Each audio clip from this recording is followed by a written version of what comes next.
Agitando la Entrevista, un espacio para conocer más sobre los dirigentes, asociaciones y agrupaciones vinculadas a la ANEF. Bienvenidos. ¿Qué tal, amigos y amigas, compañeros y compañeras de ANEF? Estamos acá en una nueva edición de Agitando la Entrevista y hoy es para mí un honor estar frente a una gran colega. Me da cosa decirle colega, pero sí, somos periodistas igual que yo. María Lidia Monque, Premio Nacional de Periodismo año 2009, una tremenda trayectoria en la Universidad Católica, ahora profesora de la Universidad de Chile, entiendo. Has editado una cantidad de libros muy interesantes. Vamos a conversar hoy día de eso y mucho más. María Lidia, ¿cómo está? Muy buenas tardes. Buenas tardes, ¿cómo estás tú, Harold?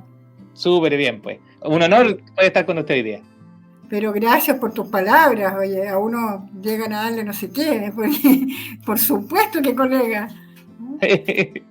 Oiga, me gustaría que nos contara, antes de meternos, porque yo sé que usted quiere hablarnos del libro, del tema del Opus Dei, que es un tema que le apasiona mucho porque sabe mucho de eso y no se sabe tanto el Opus Dei. Pero antes de eso me gustaría que le contara un poquito la génesis de su historia, cómo usted llega al periodismo de investigación, qué significó estudiar en la Católica en esos años. Cuéntale un poquito a la gente. A ver, cuesta resumirlo, pero yo te diría primero, me interesé por el periodismo. Mi casa era una casa que se escuchaban muchas noticias, que se leía el diario. Mi papá era arquitecto, pero él leía el diario en la mañana, el diario en la tarde, había un diario que se llamaba El Debate en la tarde, me acuerdo, o Hernández Park, que era en las horas de almuerzo, en la sobremesa. En la noche también se escuchaban noticias. Llegaba con la revista Ercilla cuando era con formato grandote, que era café, no era de color después de color. Todo eso yo creo que contribuyó a motivar, además que mi familia, tanto mi abuela materna, una persona que fue muy adelantada para su época, porque trabajó en la administración pública.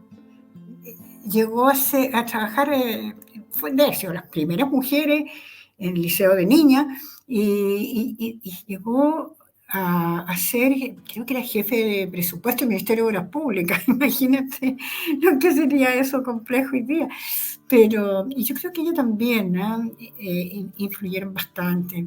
Mi mamá, una mujer muy trabajadora y muy abierta, la mamá trabajaba en la casa, pero nos hacía hasta la ropa, nosotros todos.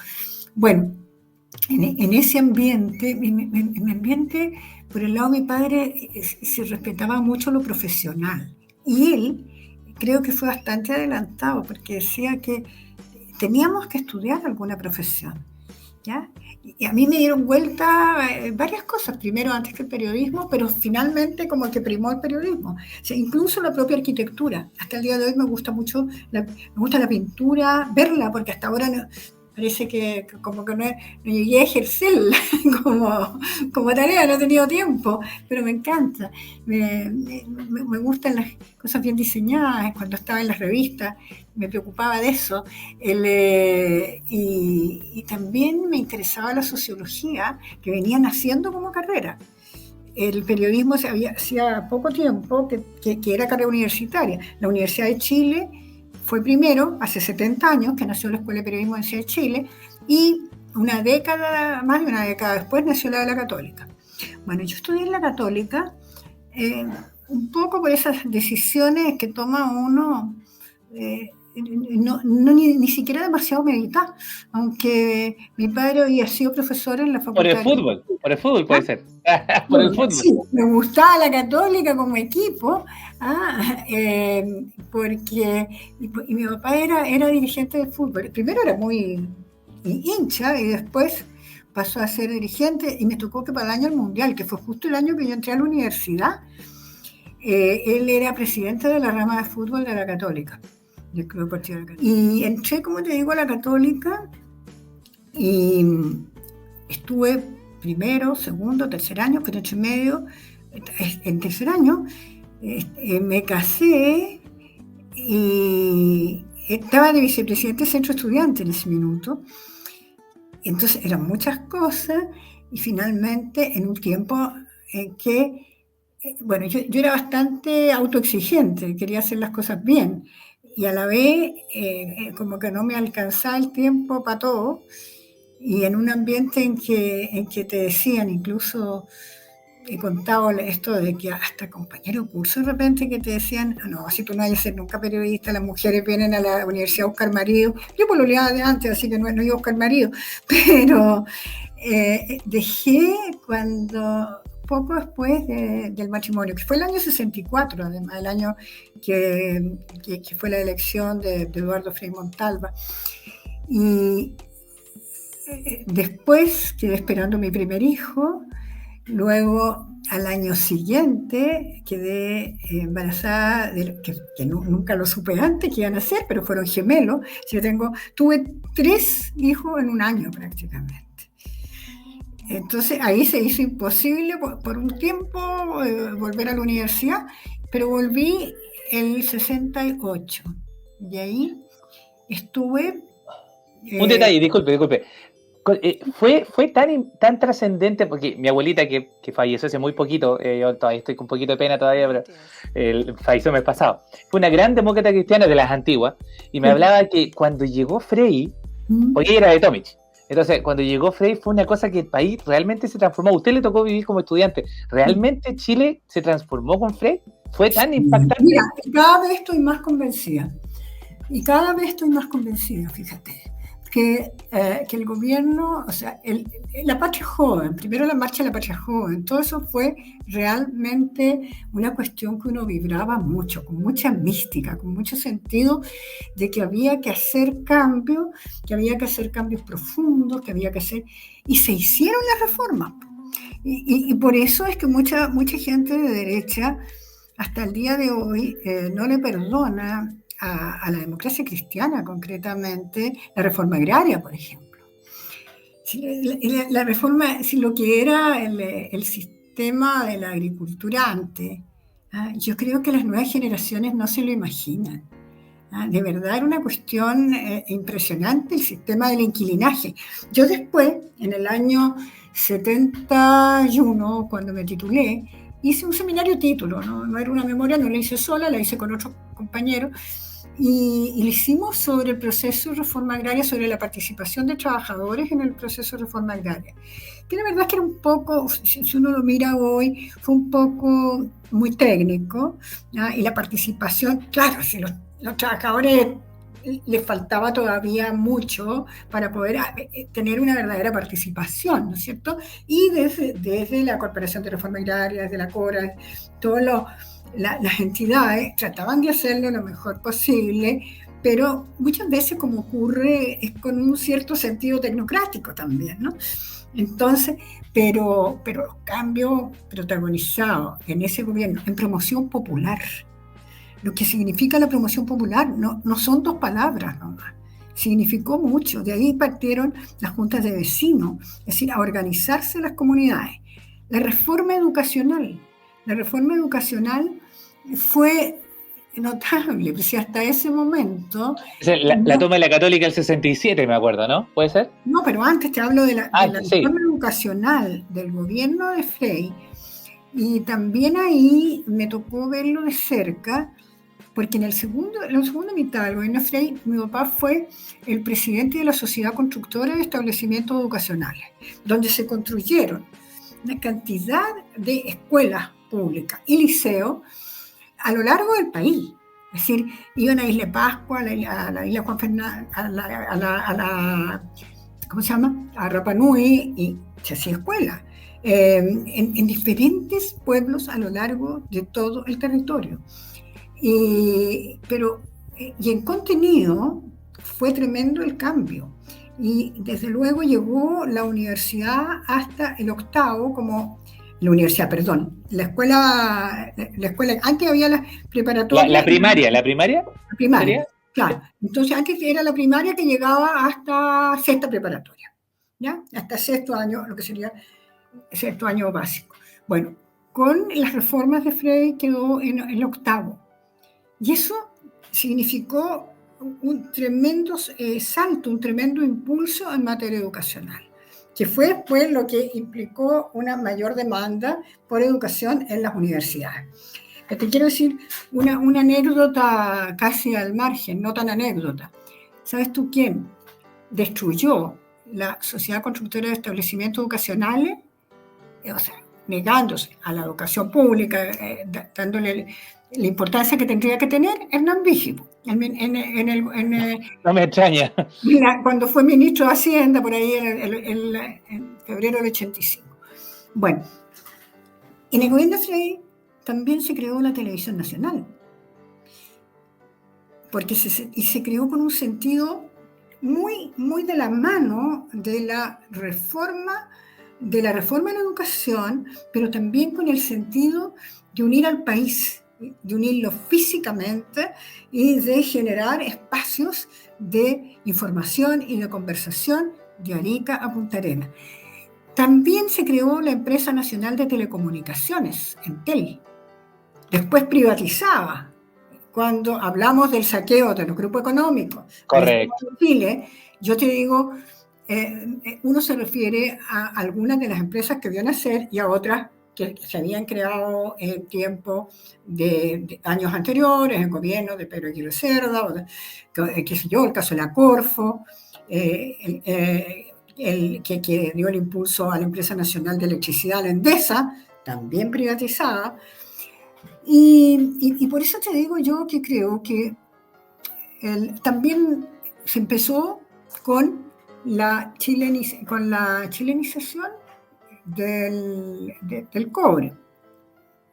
O sea, la nacionalización con Allende. O sea, si tú miras lo que ocurrió, que muchas de las reformas que se iniciaron en ese gobierno, que era el de la Patria Joven, el gobierno demócrata cristiano, continuaron y se acrecentaron en el gobierno de la Unidad Popular.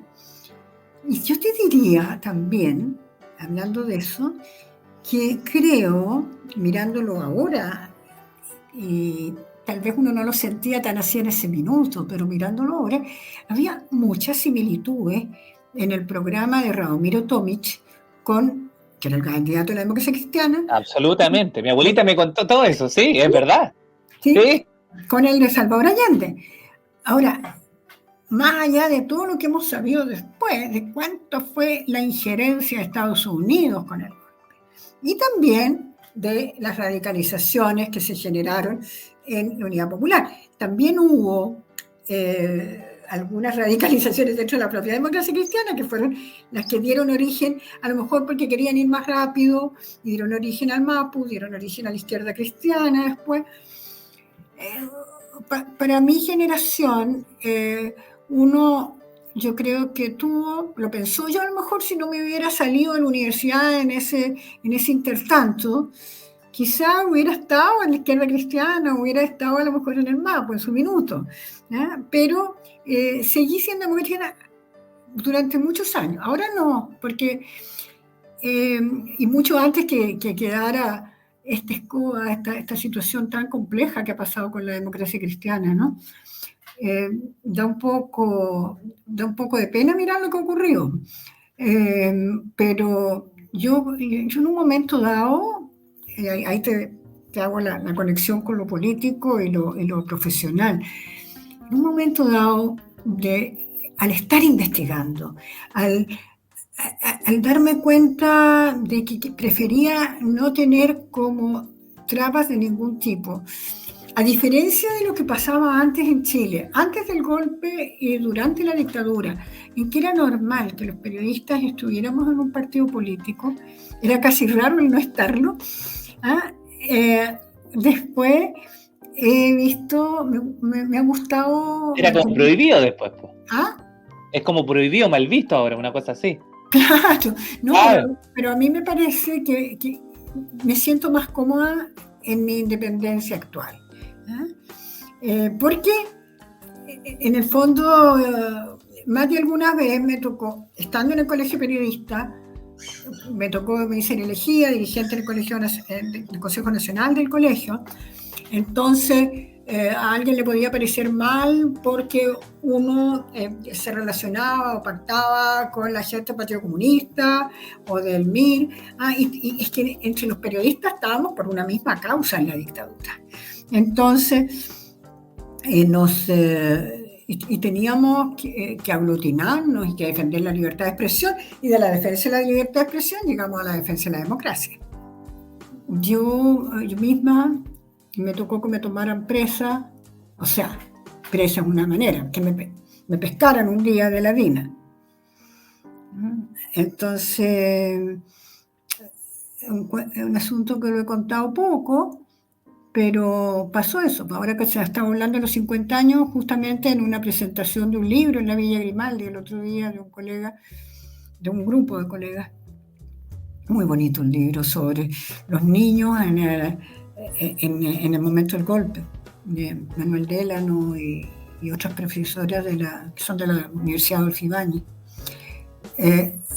Ahí les conté algo de eso, porque yo tenía niños, 5, después de los 3 que te contaba, nacieron otras 2 mujeres, y fue una situación muy penosa, muy lamentable, y por cierto que para mis padres muy marcadora también. No tuve suerte de estar solo un día, pero la verdad es que son experiencias que te marcan también a las propias familias. Y en otros ámbitos, en mi familia paterna sobre todo, en general, hay mucha gente de derecha, tú sabes, o sea, la mayoría. Entonces, cada uno yo creo que sigue su camino, y yo creo que lo importante es ser consecuente en lo que uno cree, en lo que uno ha visto. A mí esa experiencia de haber conocido una casa de la DINA por dentro, fue como, a ver, si bien te digo, fue un día y una noche, pero lo suficiente para entender mejor aún lo que estaba pasando. Esto fue en octubre del 74, un año después del golpe, o sea, 49 años atrás. A raíz de cuando mataron a Miguel Enrique, y cuando hicieron la redada contra la casa en la calle Santa Fe, donde dejaron herida a la Carmen Castillo, que la Carmen Castillo, hija de Fernando, que ha sido rector de la Universidad Católica, era una gran amiga mía, compañera de colegio. Y ¿qué te digo? Que la reflexión, más que reflexión, la sensación que yo sentí después de eso fue, claro que de mucho miedo, de ese submundo que estaba pasando en Chile, pero también de un compromiso mayor con los derechos humanos, y con que eso no podía ser. O sea, era algo tan impensado lo que yo vislumbré, porque no me torturaron físicamente, pero te digo que pasar en manos de esa gente, que tú no sabías si eran civiles o milicos, pero que te trataban pésimo, que te tenían la cabeza vendada, los vendados, que te hacían, trataban de hacer dormir en el suelo, en unos colchones de paja, de algo así, amenazadísima de salida cuando me devolvieron. Y sé porque en el fondo hubo gente que se movió y que tuve la posibilidad de recuperar rápidamente la libertad. Pero por eso te digo que ese compromiso, si yo lo tenía ya de antes, yo trabajaba en la revista Ercilla. En la revista no podíamos hablar de lo que estaba sucediendo, no se podía hablar de los atropellos de derechos humanos, no se podía hablar de política. Yo de lo que sí podía escribir y tuve la posibilidad, que por otro lado, y me salgo un poco de ese tema para decirte que me significó reportear la aplicación del modelo económico, no lo llamábamos así entonces, pero de las políticas económicas desde los primeros meses.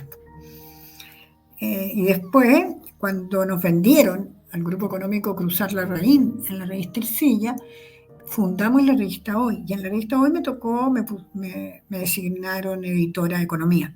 economía y sociedad se llamaba. Entonces ahí tratábamos los temas de economía y de trabajo, entendiendo que se trataba en conjunto, el tema de economía y de trabajadores.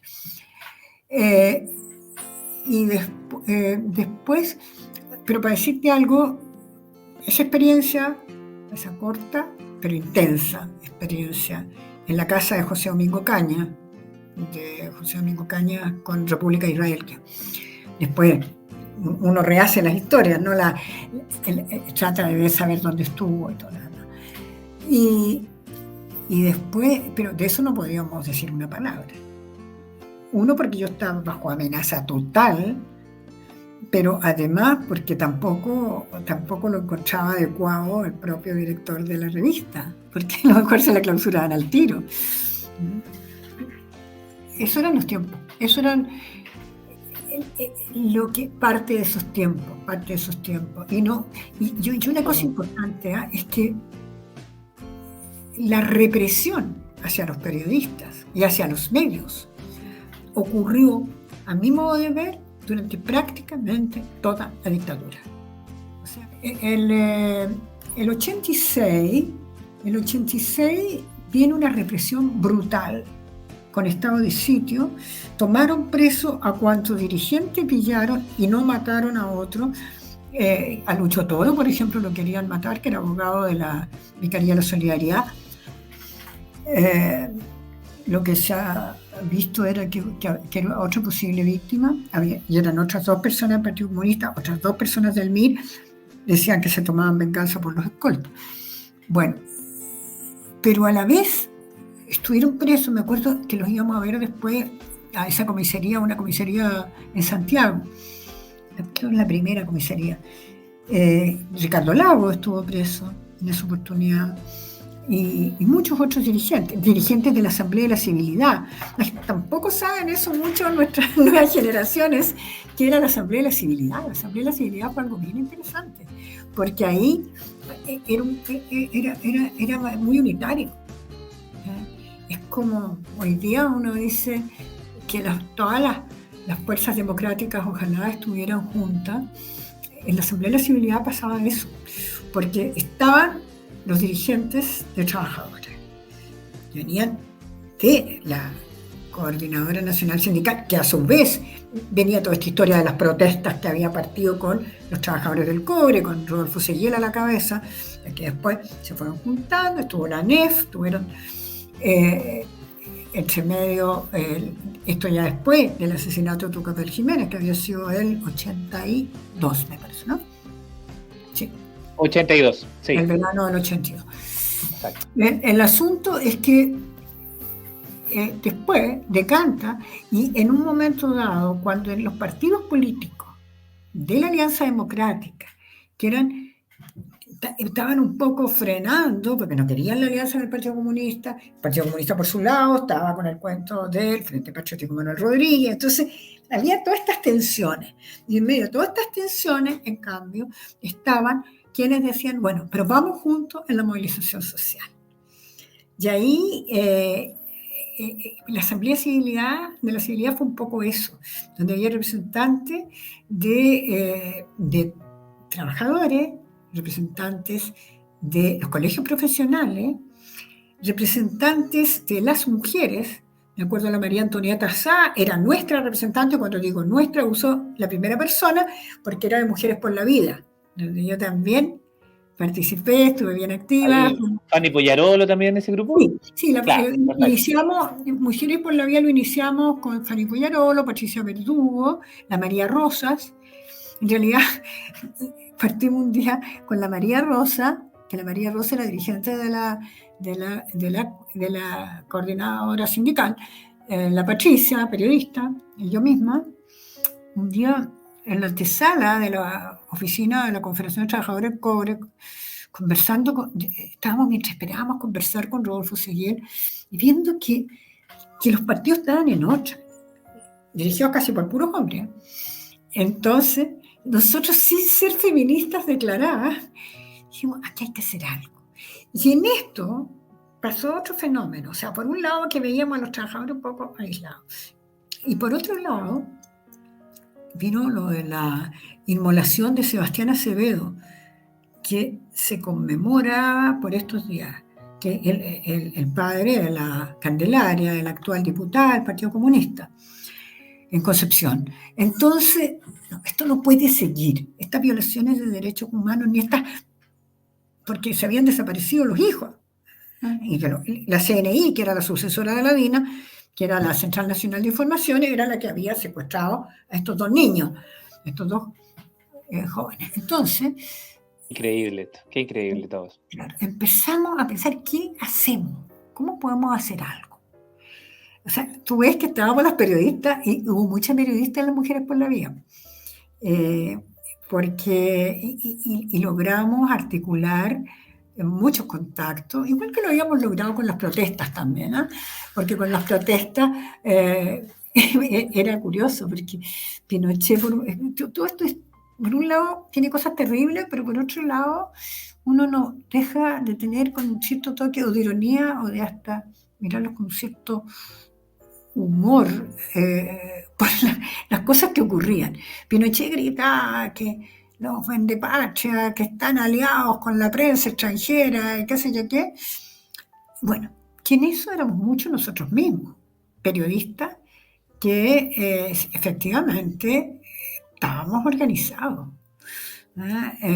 y que teníamos, nos juntábamos, algunos trabajaban incluso en medios permitidos, hasta en La Nación teníamos gente. La Nación era el diario oficial del gobierno. Y era como TVN en la época, el TVN también estaba intervenido ahí. También era más difícil tener gente, pero lo otro que se hacía mucho, que nos acordábamos el otro día conversando con John Dinghy, con el periodista estadounidense, que fue corresponsal en Chile tanto tiempo y que fue el que escribió sobre el caso Letelier y también sobre la Operación Cóndor y todas las cuestiones de la DINA en la inteligencia en todo el Cono Sur. Resulta que al comienzo del golpe, y después también durante un buen tiempo, el efecto rebote que se llamaba, lo llamábamos así, lo llamaban ellos, los corresponsales, y también algunos periodistas que manejábamos el léxico, y era que se escribía gente afuera sobre lo que estaba pasando en Chile, y lo ponía una agencia de noticias, la agencia, qué sé yo, la France Press o la Reuters o cualquiera, ¿no? La UPI. Entonces, no podía, hasta el Mercurio no podía dejar de poner algo. Entonces, existe como el mito que era la pura Radio Moscú, ¿no? Así también había estas otras formas de mover. Y también otra cosa que solíamos hacer, que nos pedían en forma natural, y es lo que ocurre en cualquier dictadura, me imagino yo, y en cualquier país que haya problemas, que es que los colegas extranjeros, cuando llegaban al país, trataban de conectarse con periodistas chilenos. Entonces uno lo estuvo muchas veces en la casa, o salías a tomarte el cafecito, y generalmente podía ser en la casa, una parte así, para que no tuvieras a tipos de la DINA o de la CNI después siguiéndote, o en los medios también, claro, en la revista Hoy o en la revista Análisis, sobre todo, circulaba gente que venía llegando, entonces así pudimos. Yo creo que hay una cosa bien curiosa, yo creo que no se ha dicho en todo su tono el rol del periodismo bajo dictadura. Hay cuestiones, a veces se conversa esto, pero en verdad fue muy, muy impresionante. Y por eso, y ahora vamos al presente, es preocupante. Por favor, sí. Lo que pasa ahora. Porque con lo que está pasando en el mundo y con lo que pasa en Chile, porque existe peligro para la democracia. Estamos viéndolo. Estos extremismos de derecha, que no sé cómo, después de haber de haber luchado tanto por la democracia. Podemos estar en el momento en que estamos. ¿Cuál es para no, porque hay mucha gente que dice muchas conjeturas, pero ¿cómo dimos esa vuelta? ¿Cuál es su explicación de cómo, después de todo eso que ocurrió, qué pasa con esta nueva generación? Porque yo me crié en los 90, donde no estábamos ni ahí, se supone, ¿no es cierto? El gobierno de Frey nos hablaba a los jóvenes. Pero después del 2000 los cabros despertaron. Mi misma hija, que tiene 16 años, tiene todo un pensamiento político, Almir Allende, todo este tema. Y aún así hay un peligro que los republicanos ganen con la convención y todo lo demás. Mira, yo te diría, yo tampoco tengo la respuesta. Estamos todos dándole vueltas, ¿no? Si uno se encuentra a conversar con alguien, y a veces que te encuentras con amigos o con amigas y que te dicen, o sea, que estás tan demoralizado que no se atreven ni a hacer la conjetura. A ver, ¿a qué me atrevería a decirte yo? ¿Qué vería? Algunas cosas que me afloran. Primero, yo creo que nos guste o no el modelo económico, social que implantaron, con mucha fuerza. O sea, de verdad hicieron lo que hicieron los Chicago Boys y sus amigos, y todo lo que se forjó en materia de grupos económicos. O sea, por eso digo yo, para mí eso es bastante central. Y es bastante central porque se metieron en la cultura. No estoy hablando de la cultura solo como las expresiones artísticas. Estoy hablando como una cultura política, como una cultura social, como el individualismo en reemplazo de la solidaridad, como el que todo es pura competencia, ¿eh? Y resulta que el mercado tampoco funciona tan bien. Entonces, en una economía súper concentrada, con grandes grupos, ya, eso por un lado. Yo creo que, pero es por un lado que es como marca como una plataforma, marca un escenario, pero ha estado infiltrándose todo el rato. Por otra parte, lo que hicieron con la educación. Es parte de lo mismo, me dirás tú. Creo que por ahí va, ¿eh? Claro, es la base de todo. Yo te decía en el tramo anterior de la conversación el asunto del marketing electoral. Estas cosas no se dicen por sus letras, no las están diciendo. No las están diciendo los republicanos, ni las están diciendo la gente de la UDI, de Renovación Nacional, o incluso de los Evópolis que forman el Chile Vamos. Ellos se dejaron llevar con los republicanos en una constitución que muchos ya han definido con un proyecto de constitución maximalista, que parece más un programa de gobierno. No te estoy diciendo con esto ninguna novedad, es lo que uno ha escuchado a muchos analistas ya haya entendido, a constitucionalistas importantes que ven con preocupación el que es decir, va a haber muchas más discusiones, se va a judicializar muchos problemas, muchas situaciones. En lugar de ser un marco que sea de unidad para todo el país, que dé por lo menos las garantías para que efectivamente Chile sea un Estado democrático y social de derecho, eso lo pusieron, en realidad son palabras huecas, si no tienen un aterrizaje real. Y hay temas que para mi gusto son tremendamente delicados y que tienen que ver con las convicciones de los grupos religiosos particularmente. Es decir, uno lo puede ver, se transparenta cuando se pone a leer, por ejemplo, o a investigar sobre el Opus Dei, que es temas como la cláusula de conciencia. No olvidemos que ya con la ley de aborto en 3 causales, tanto, y aquí no solo el Opus Dei, también la Universidad Católica, la Pontificia Universidad Católica y las universidades católicas en sus hospitales clínicos tienen la cláusula de conciencia institucional. O sea, no basta con que exista la cláusula de conciencia personal, sino que apelan a la institucional. Por lo tanto, te obligan a todo trabajador o trabajadora, a todo médico o médica, a toda enfermera o enfermero, a la matrona, al matrón, a estar acorde con lo que ellos creen, con lo que su concepción religiosa les dicta.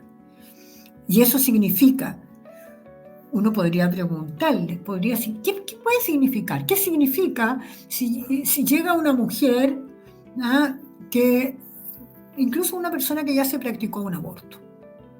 ¿No la atienden? Yo creo que son preguntas que habría que hacerles a ellos. Los mandan al hospital del lado, y si tiene una hemorragia, ¿qué ocurre? No habría que descartar que, por ejemplo, un colegio que recibe fondos del Estado, que es particular subvencionado, o qué decir si es particular nomás, ¿ya? Podría poner como criterio para que los niños entren al colegio no solo el examen de admisión, que le vaya bien, qué sé yo, que sea capaz de hacer una prueba de lectura, de lectoescritura, sino que los papás sean papá y mamá, que nunca se hayan separado, que no sean segundas vueltas matrimoniales, que no sean madres solteras. ¿Por qué? Porque así era antes también, pues así era antes. O sea, hace 50, 60 años atrás, o 40, era así en los colegios particulares. Y en los colegios particulares subvencionados puede pasar.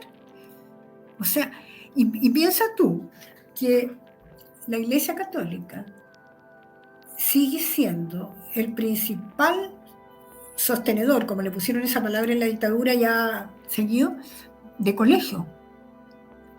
Y también en número de universidades a lo largo del país.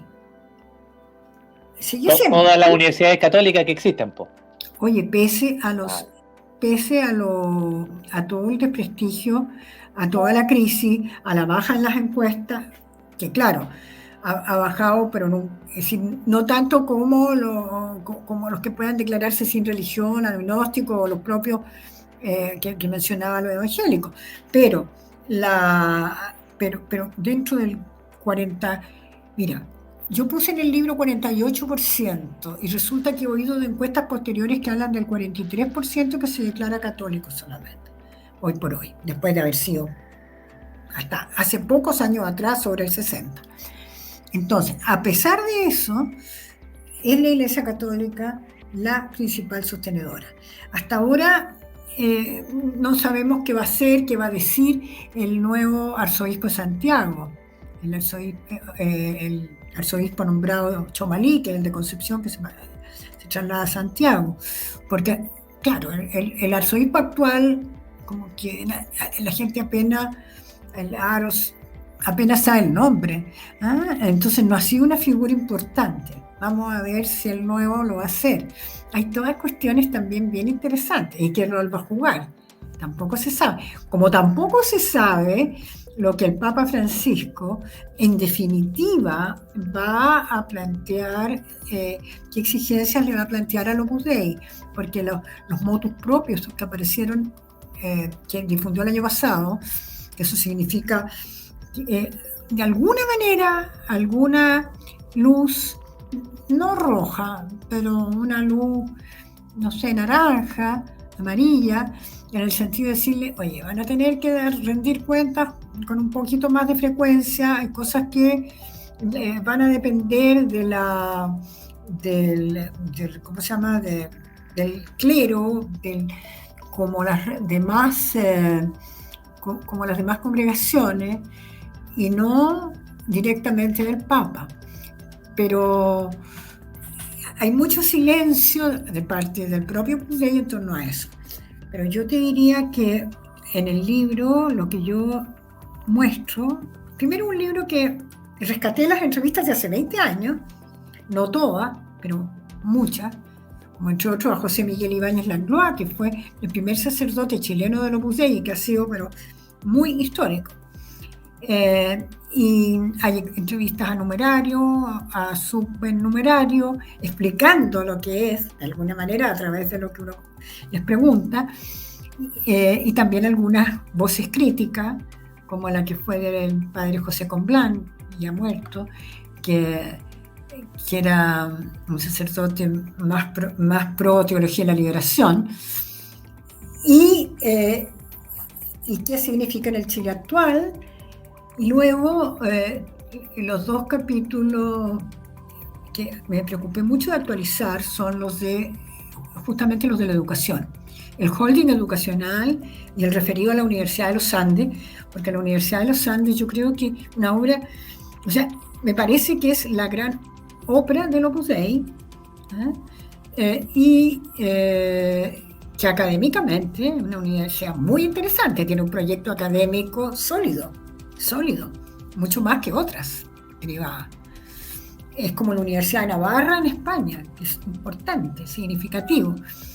Pero que ahí uno se da cuenta de que son supernumerarios y gente, algunos bien ligados a grupos económicos, como el gran mecenas del Opus Dei, que es Eduardo Fernández León, que fue uno de los personajes que se quedó con importantes empresas también del Estado, como la distribuidora eléctrica Chilquinta, ya no está en manos de ellos, pero que fue la empresa Nacional de Minería, la planta de Punta del Cobre, y que hoy día se transa en la Bolsa de Comercio como Pucobre, y con otros socios, con Juan Hurtado Vicuña.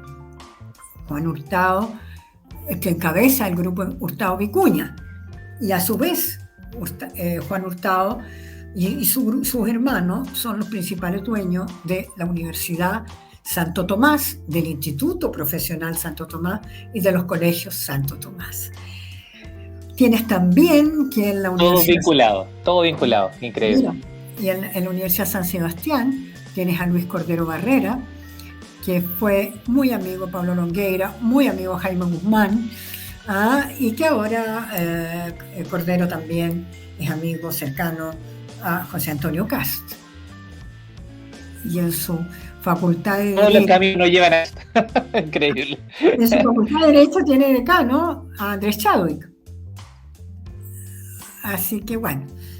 Con eso me dijo todo. No, eso y algo más. Es que yo lo que... bueno, y lo otro que trae el libro, en su versión actualizada, se está olvidando tal vez la cuestión muy, muy principal, pues que el epílogo está dedicado a Luis Alejandro Silva Irarrázaval. Muchas gracias, María Olivia. Y bueno, con todos ustedes nos despedimos hasta una próxima edición acá de Agitando la Entrevista. Soy Harold Briceño y esto fue, por supuesto, acá en ANEF Radio. Que estén muy bien. Muchas gracias. Chao, chao. Gracias, María Olivia. Muchas gracias, Harold.